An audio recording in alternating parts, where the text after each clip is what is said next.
Hello, I'm Martha Glennie, jewelry professor at George Brown College in Toronto.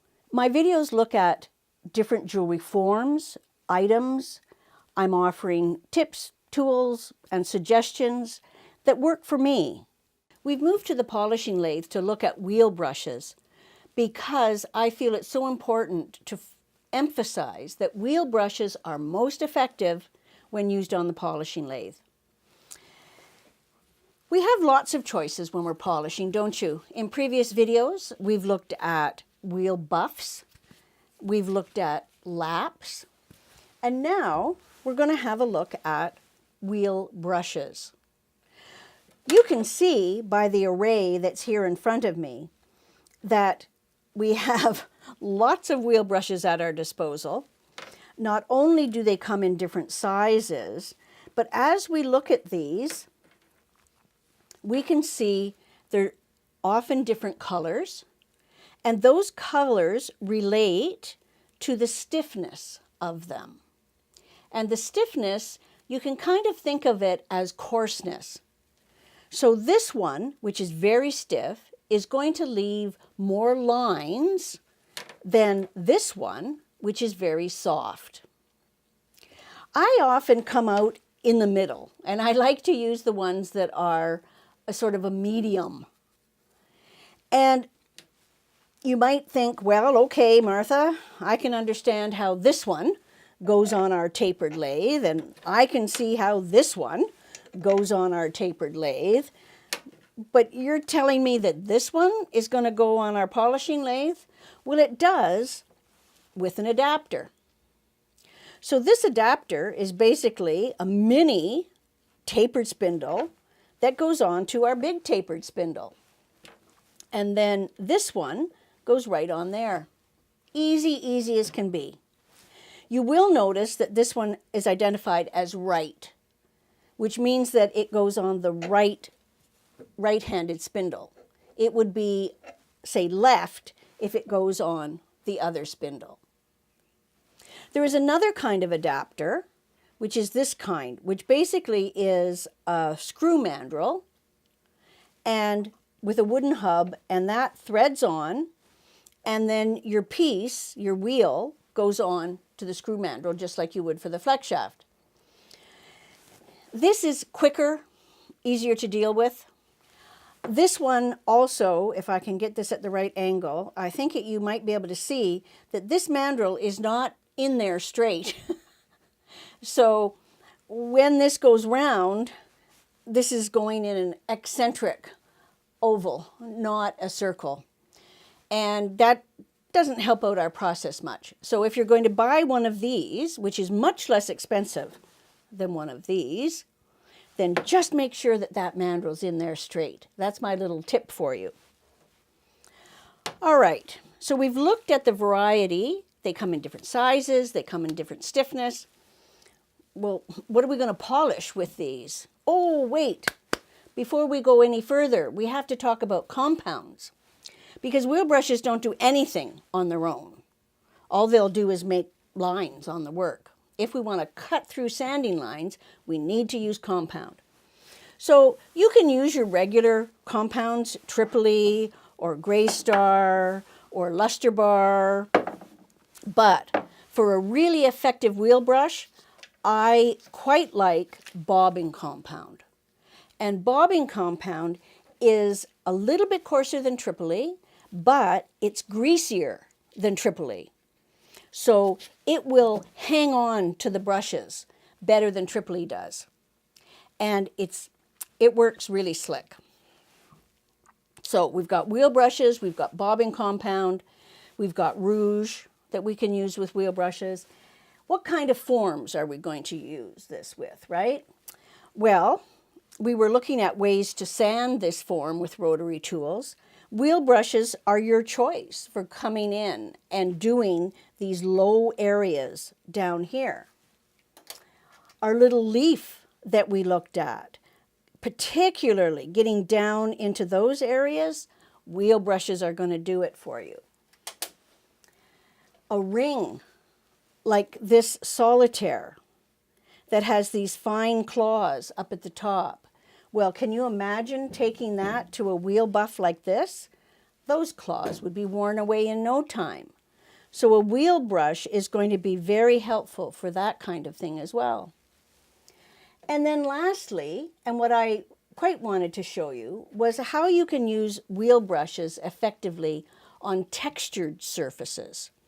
So this is a cast ring, which has a very fine textured pattern on it. And gosh, again, think about going in there with this wheel buff and Tripoli. Our pattern would be completely worn away. And then a stamped form like this in sheet, or, oh look, we've got a lovely sunflower. Here's another flower. These, we don't even think about sanding them. You can bring these directly to the wheel brushes and bring up a beautiful finish. When it has such a complex surface, there aren't big areas to see any little marks that are in there. You can kind of cheat a bit. And that's good when you're making production work. You want to get it out fast. So I'm going to get set up. We're going to look at how we can use these wheel brushes on both this type of work and to get into specific areas. So just give me a moment and we'll be back.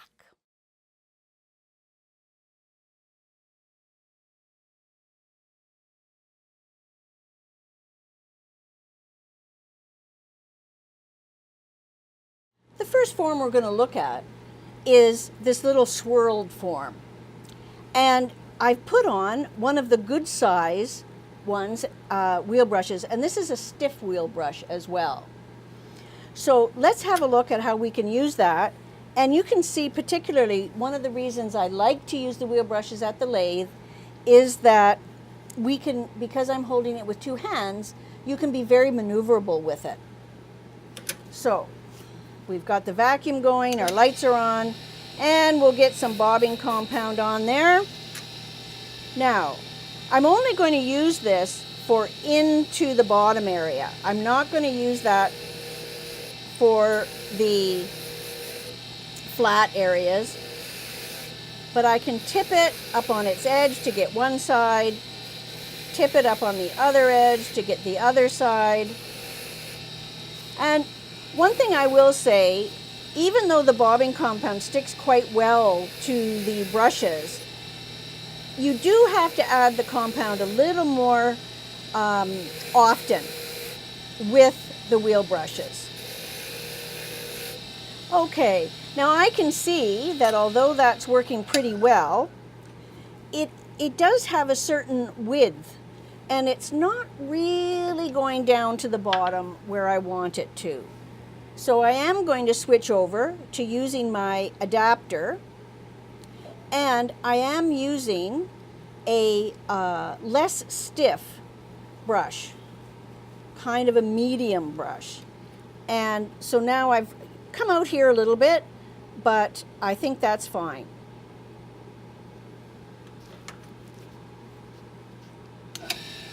So we're back with this piece. We're going, oh, well, that didn't stick on there very well, did it? Let me try that again.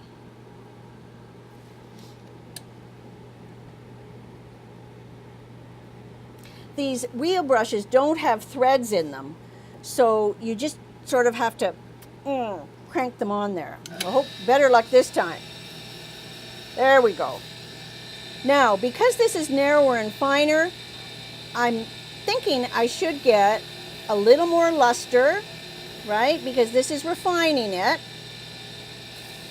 And it's going to take away some of the lines that this coarser wheel brush made. So you can work your way up through different wheel brushes, or just pick the right one right away.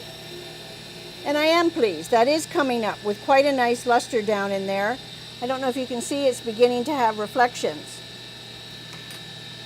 If I wanted to be even more specific, I could take this very small one, which again is much narrower, and really get down in there. The hard part is, well, this one, you see, I'm thinking this isn't so good for this one. This isn't a great choice. I'll tell you why. Just let me stop the motor. So, this isn't a good choice because of the length of the bristles. See the ferrule, the steel ferrule that holds them? Well, when I come up into here, there's a good chance that that ferrule or even the end of the tapered spindle might touch my piece. Ooh, and that's going to make a deep mark. So, this isn't my best choice.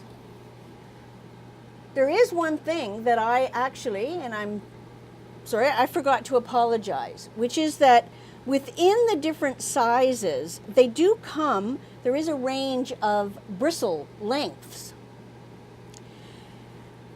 The tighter it is to the ferrule, the stiffer it will be. The longer they come out, the less stiff they will be. They'll have less power because they'll bend more when you use it. So again, play with it. Test it out. All right, what form are we going to look at now? I think we should look at that lovely, here we are, this lovely sunflower. Now, I've looked at this with the loop, and I think this one's too coarse, okay? That's just too coarse. We're going to make more marks than we take away. And I do want this one. I'm going to give, well, let me feel these. Oh, I think I want this one. Although this looks like this, when I touch it, I can feel that that's very stiff. This is a little bit less, and that's quite soft. So we're going to go with this one. And I'm going to make sure I get that on there properly. There we go.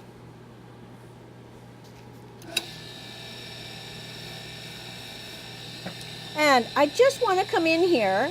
You can see I can hold it in two hands, and I can come up and be very maneuverable with it, turn it on its angle.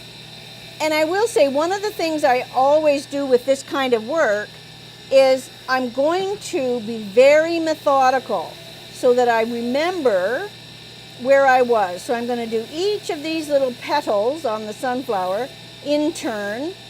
I can also turn it and go across this way to catch the bottom part and catch across the top. And I can even do the concave areas.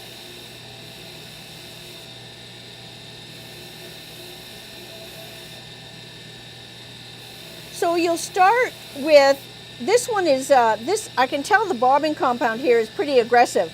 I was actually losing a little bit of the detail out at the end of these, and I really don't want to do that. So there might be areas of this that I would do with the bobbing compound, like the inside here, because there's a little stamping edge there. And then I might switch to a wheel brush that's for Tripoli and go in and complete it. So I could come all the way through with my wheel brushes up to rouge, and then the last thing I would do is take a rouge wheel buff, because that's going to give us our highest luster. And because the wheel buffs, a soft wheel buff is going to be softer and finer than a fine wheel brush. Does that make sense? Wheel brushes in general are coarser than laps, and then laps are coarser than wheel brushes. Now, it does depend on it. Do you have a stiff wheel brush or a soft wheel brush? Do you have a stiff wheel buff or a soft wheel buff? But that's kind of a general rule. What else have I got here for us to play with? Oh yes, I've got this lovely little piece, and you can see how I can get down into this area, and I can really focus on both sides. I can do that side, and then I can do that side.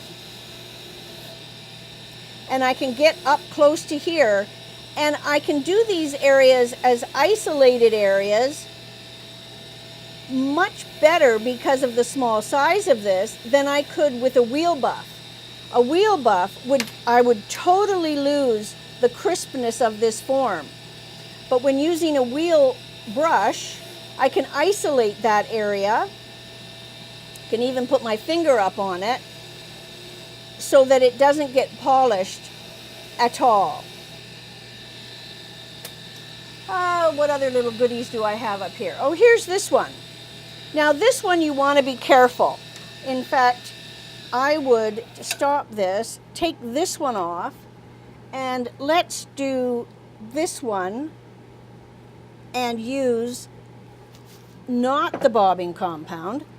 Let's use our Tripoli. Little less coarse. And this ring, because it's got this fine detail, I just want to run over the top here.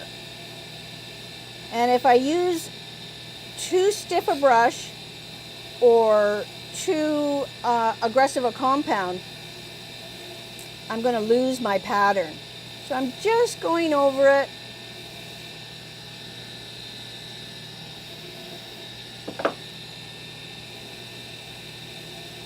I haven't sanded it because that's going to take off a layer. So I'm hoping my wheel brush is going to take off the casting skin remains and bring that up so that I could use a rouge wheel buff just to give it a final luster. You can see it's beginning to stand out quite nicely. Our form like this, well, a nice small wheel brush like that, I can go right down into each flute and come around. I would probably go back to using the bobbing compound on this.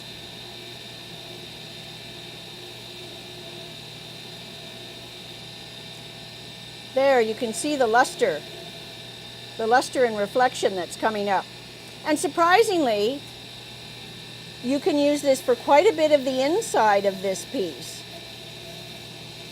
You would think that you couldn't, but with a small diameter wheel brush, you can just go right in there. So, I think that gives you the idea of the versatility of the wheel brushes. They're a great polishing tool.